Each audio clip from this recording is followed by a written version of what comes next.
You know that code of ethics document, right? Pretty much every company has one. You probably signed it during onboarding. It's filled with all these great-sounding words like integrity and respect. But let's be real for a second. Does it actually do anything? Is it a real shield protecting the company?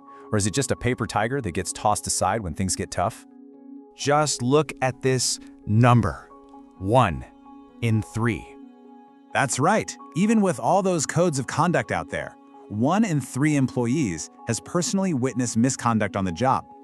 That is a huge gap between what companies say they value and what's actually happening day to day. So it really makes you wonder, and it's a question every single one of us should be asking, is your code of ethics really doing its job? All right, let's dive into this. We're going to start with what I call the ethics illusion. That really dangerous space between just having a code and truly living by it.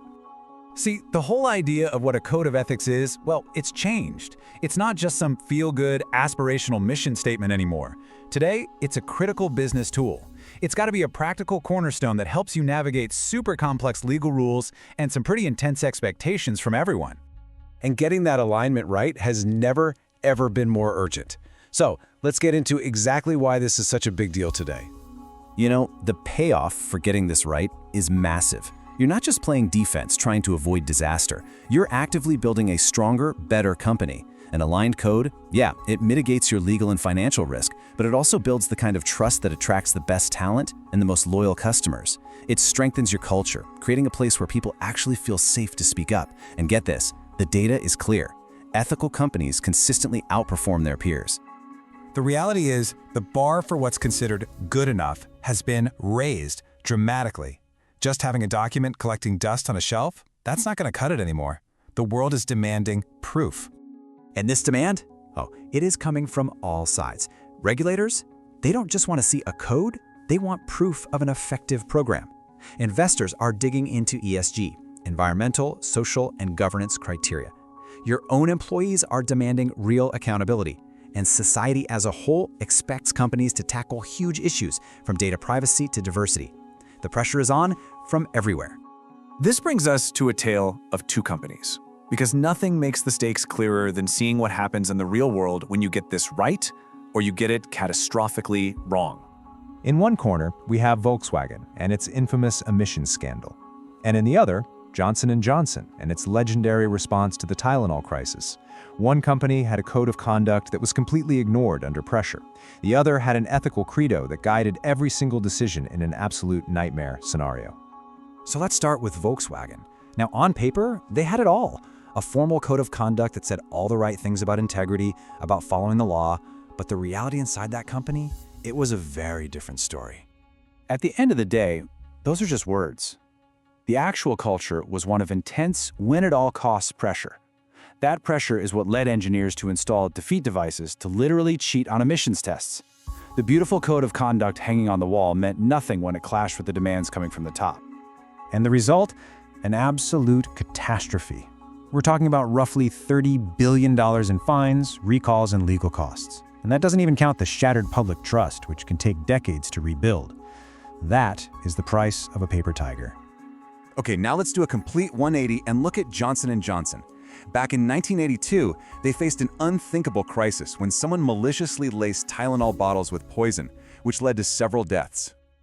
Their guiding document, their credo, was crystal clear. It said their #1 responsibility was to the people who use their products. So they didn't wait. They didn't hesitate. They did something absolutely unprecedented. They pulled 31 million bottles of Tylenol off shelves across the entire country, a move that went way beyond what the law required. Their ethics code was their shield, and they used it.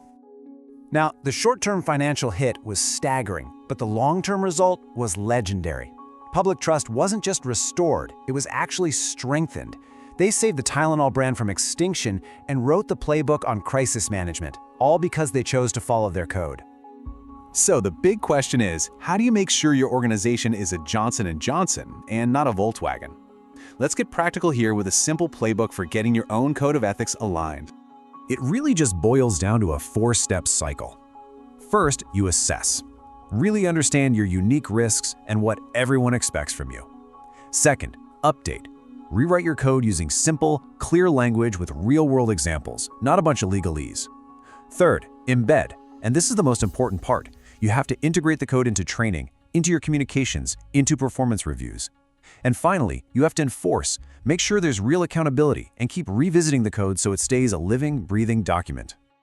And that brings us to the final and maybe the most important shift in thinking. You have to see ethics not as a chore, but as the absolute cornerstone of your business. At the end of the day, this isn't about just checking a box for the legal department. It's about building a culture where people instinctively do the right thing, where your code of ethics isn't just a document, it's reflected in thousands of tiny decisions made by everyone, every single day. And the return on that investment? It is crystal clear. When integrity is your cornerstone, your risk level plummets, your reputation soars, and your long-term performance is built on a foundation that can withstand pretty much any storm.